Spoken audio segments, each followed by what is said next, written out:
Well, today's daf is daf Lamed Ches, and we'll begin with Shor Shel Yisrael on the second line. There's a quote from the Mishnah, Shenogach Shor Shel Knani Potur.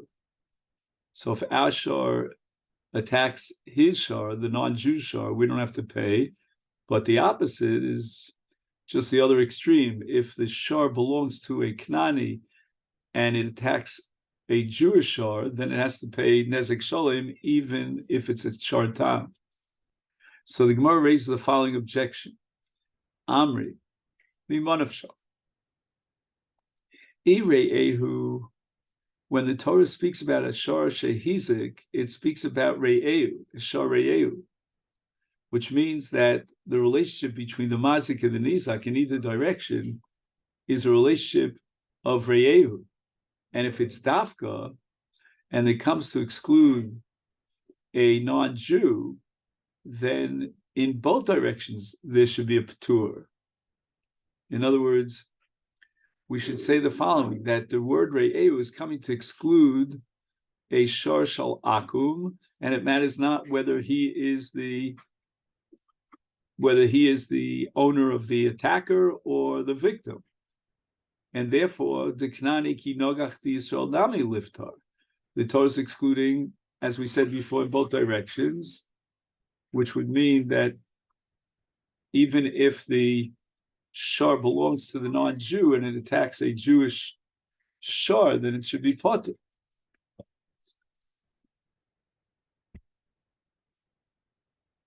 Right. And if, on the other hand, lav dafka, lav dafka, then afilu di Yisrael ki nogach de knani nischayev. He should be chayev if the attacker shor is owned by a Jew and the victim is owned by a goy. Rabbi Abba says, yeah, the word re'eu is not the pasuk that is the source to exclude the case of a shor shel knani. We're going to exclude it based on a pasuk in Chavakuk. Omar Kra, Omad vayimoded eretz, ra'ah vayater goyim. Now, what does it mean, ra'ah? And according to Rabbi Avo, we darshan it as referring to the Sheva Mitzvahs B'nai Noach. Sheva Mitzvahs shekiblu aleim B'nai Noach. However, if they're makayim those mitzvahs, fine. But kevan shelo kimu, if they refuse and they violate these mitzvahs, amad vehiter mamonim liyisrael. So the word vayater, which literally means heter, in this context, according to Rabbi Avo's drasha, means hifkir. And that means that the shor shel Yisrael, shenogach shor shel akum, is potur, because the Torah was mafkir their nechasim. But on the other side, if their shor was nogech our shor, then he has to pay nezek shalom. That's also a reflection of the fact that Hashem was matir their nechasim, their mama. However, Rabbi Yochanan offers an alternative source from which we derive the patur of akum, mehacha, from the pasuk at the end of the Torah, which indicates that God was mafkir the moment of goyim. Hofia mehar paran. The paran is an allusion to the fact that the goyim refused to fulfill the Torah, and first and foremost, they refused to accept the Torah. Hofia, what does the word Hofia mean? Hofia means, as Rashi explains, his gala v'hutar, momonam Yisrael. Hashem was matir their moment for Yisrael. Therefore, shor shel Yisrael shenogach shor shel akum is potter. Shor shel akum shenogach shor shel Yisrael is chayiv nezek shalom. Tanya nami hachi. We have a brisa to support both Rabbi Avo and Rabbi Yochanan. Shor shel Yisrael shenogach shor shel akum potur. Shor shel knani shenogach shor shel Yisrael beitam beimur b'shal nezek shalom shenemar. Omad vayimoded eretz ra'ah vayater goy v'yomer ofir me'ar paran. So the Gemara immediately asks, my v'yomer, why does this brisa need both yalfusas? Why wouldn't one suffice? And the Gemara is specifically focused on the first drasha, that of Rabbi Avo. V'chi tema, if even after you have the drasha from the first pasuk of Rabbi Avo, Hi, Omad vayimoded eretz mi boilil Lichidarav Masna Ukidarav Yosef. There are two alternative ways of darshaning the pasuk Omad Vayidmoded Eretz, that of Rav Nasna and that of Rav Yosef, and that doesn't leave the pasuk free to be interpreted the way Rabbi Avo interprets that HaKadosh Baruch Hu was mafkir mamonim shel goyim. And therefore, the Brisa requires a second drasha, Tashma, Ofia me'ar paran, miparan Ofia mamonim liYisrael. So now the Gemara goes through these two drashos, that of Rav Masna and that of Rav Yosef. My Rav Masna, Rav Masna, Omad v'yimodid eretz Rav Achule, v'yater goyim, Mar Ra, Ra Sheva Mitzvah Shenitztav Alei Menei Lo Kimum, Omad v'higla Osam Me'alad Masam. So the punishment for the violation, the rampant violation of the Sheva Mitzvah Menei on the part of the goyim, was not, as we said before, to be mafker their mammon, but rather to send them in exile and spread them throughout the various lands on the earth. And this is true historically, that so many of the empires that were established in the ancient time of mankind were exiled to various countries. Umay mashma, where do you see in the pasuk the high vayater lishna da gluyehu, to send the people into Golus?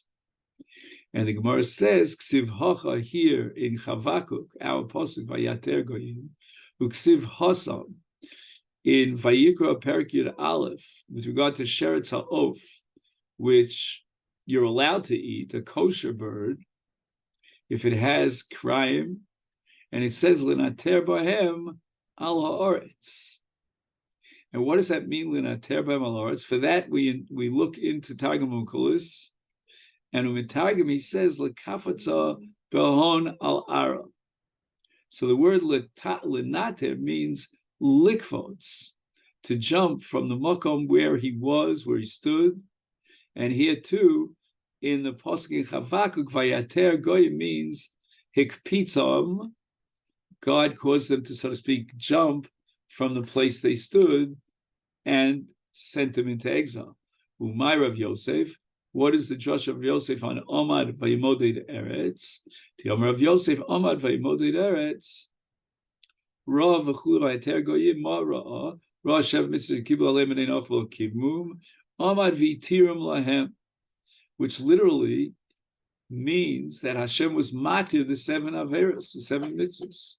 In fact, the Gemara, ituge atager kemotzinu chote niskar.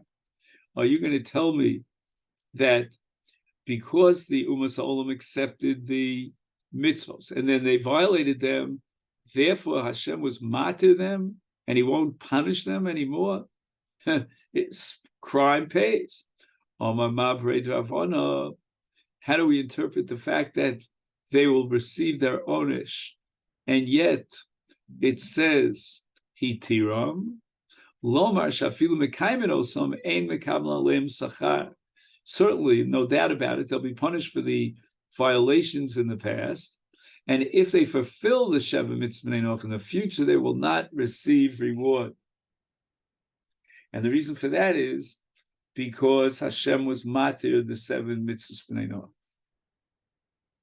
However, Rashi points out that if somebody were to trip up a guy and aid him, abet him in a crime of Sheva mitzvah b'nei Noach, that would be a violation of lifnei iver, because the goyim are punished for violating the seven mitzvahs b'nei Noach. Frek the Gemara v'lo. And is it true that a guy who fulfills any of the seven mitzvahs b'nei Noach will not receive reward? For Asanya, we have a Bryce of Meir Om Minayin Shafilu Nochi Gosek B'Torah Shuki Kohen Gadol Tamalomar Shayasa Osam Ha'adam, and the word Ha'adam is a reference to even Goyim. All of mankind are considered Ha'adam. And Rabbi Meir is going to be medayek that a guy who studies Torah means he studies the Torah of the Sheva Mitzvahs B'nei Noach, and he wants to know how to fulfill those mitzvahs. Then he's Yakar Lifnei HaKadosh Baruch Hu, he's beloved like a Kohen Gadol who goes inside to the Kodesh Kadoshim on Yom HaKippurim. Holamarta shafilu nochi v'osek b'Torah reu ki Kohen Gadol. So Kohanim Levim v'Yisraelim lo nema. Why did the Torah choose to use the word Adam and not Kohanim, Leviim, Yisraelim to indicate that we're talking about a non-Jew? So now we have a stira. On the one hand, we said that the goyim will not get schar for observing the 7 mitzvahs b'nei Noach. On the other hand, we're saying that a goy who studies the 7 mitzvahs b'nei Noach in order to fulfill them is considered like a Kohen Gadol. Amri, the Gemara answers that true. There's no doubt about it. They will get rewarded for studying Torah and for fulfilling the 7 mitzvahs b'nei Noach. But ein mekabel lehem schar k'mitzvah v'yosef. We lower them by one notch instead of being on the level of mitzvah v'yosef. Kosh Baruch was ki'ilu mater lehem, the 7 mitzvahs b'nei Noach. So now when they fulfill it, they're doing it voluntarily. K'misha eina mitzvah v'yosef. T'yom Rab Chanina, gadol ha-mitzvah v'yosef, yosef mimisha eina mitzvah v'yosef. The milah and the reward for someone who's a mitzvah v'yosef is greater than that of an eina mitzvah v'yosef.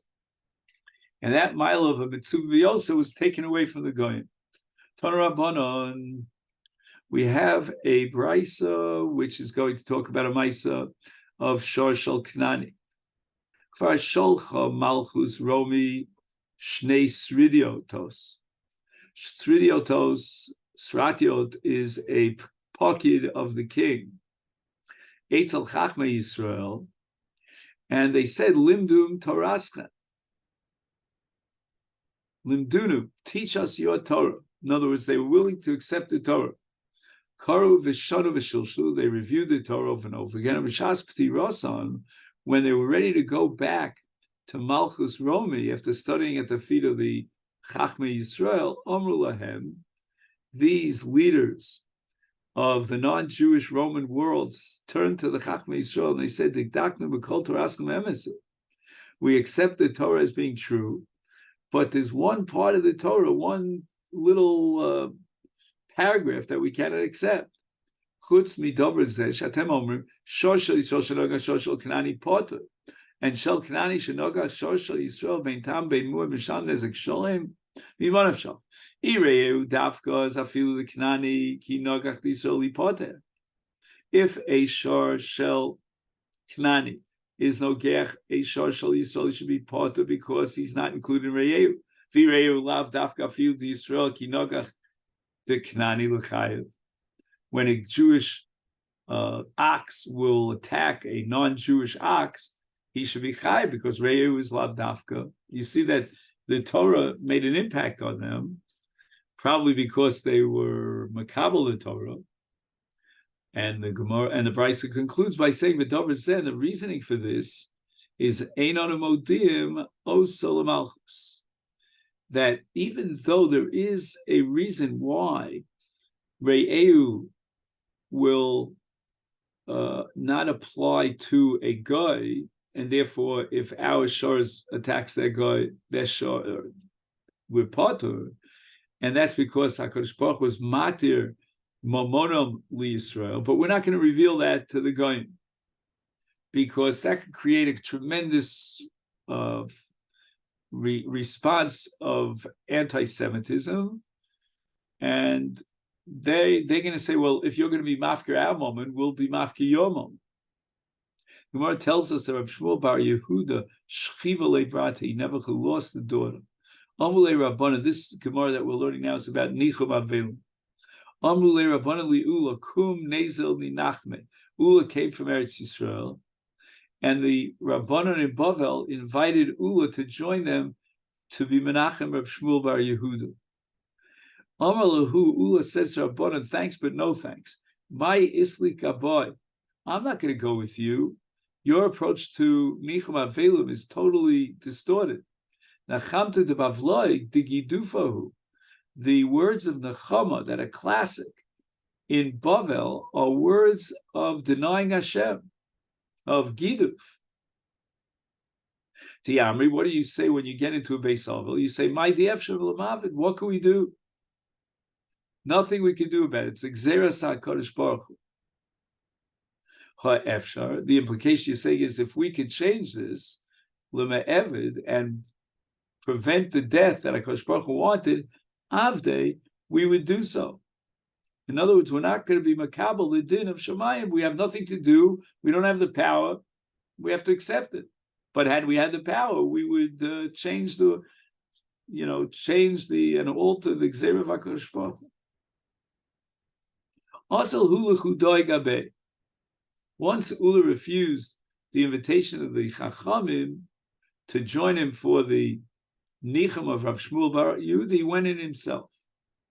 Now, this Gemara is very harsh, very hard for me to understand. I think this Gemara has to be understood on the level of the Amoraim, a whole different level. Amaleh. So Ula turns to Rav Shmuel Bar Yehuda with the following words in the Kamma.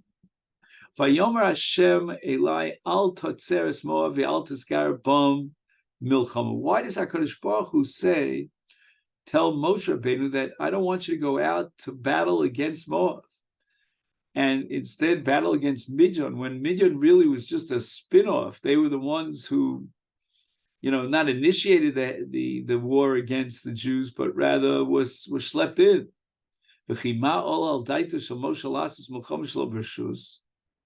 So what gave Moshe Rabbeinu the logical conclusion that we should go out and battle against Moav?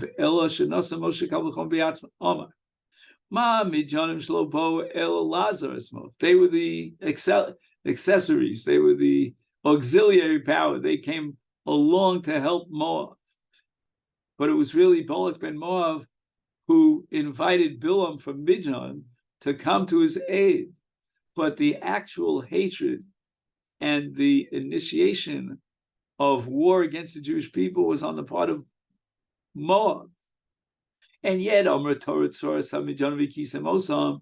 Torah commands Moshe to destroy Midian. And now we turn to Lamed Ches Amid Beis Moavim Atzmo Lo Kolshke. How much more so should we attack Moab? They're the original haters and the initiators of the battle against Israel.